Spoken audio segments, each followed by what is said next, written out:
So what are some hard facts about writing a book series? I'm actually just started one. I never planned to, but I'm almost done with the first one. Um, Writing a series.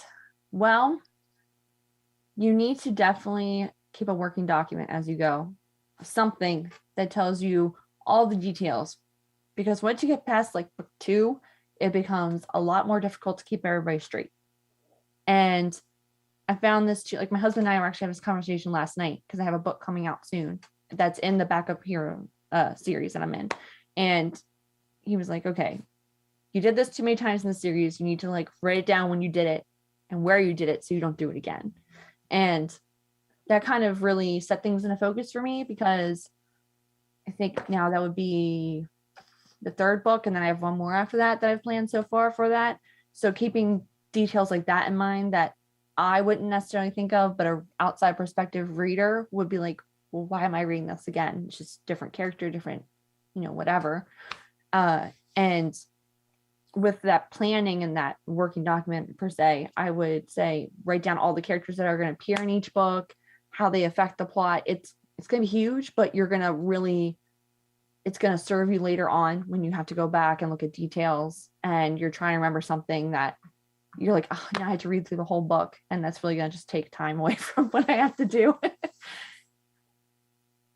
Yeah, it's really just organization skills. I think I planned. See, I don't even remember. This is why it's important. 5-book series, Mhm. and so I set aside 6 notebooks, Yeah. one for each book, plus another book to just kind of be the Bible for it all. Oh, yeah.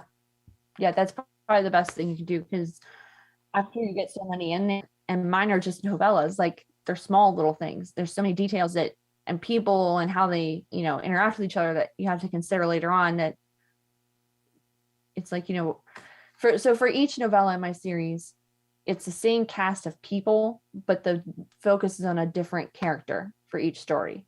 It's like the first one's on the main superhero Tanzer girl and how she talks about the backup or the superhero league and how it's formed and how the hierarchy goes.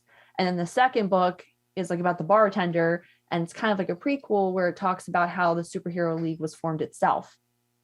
And then the third book is about the drunk character that's like the drunk superhero, and it's called the Backaboo Cried Wolf, and he's drunk all the time and he sees something he shouldn't have, but no one believes him. So, but even though they focus on a different character in each book, it has the same cast of characters. They just take places in different parts of the timeline.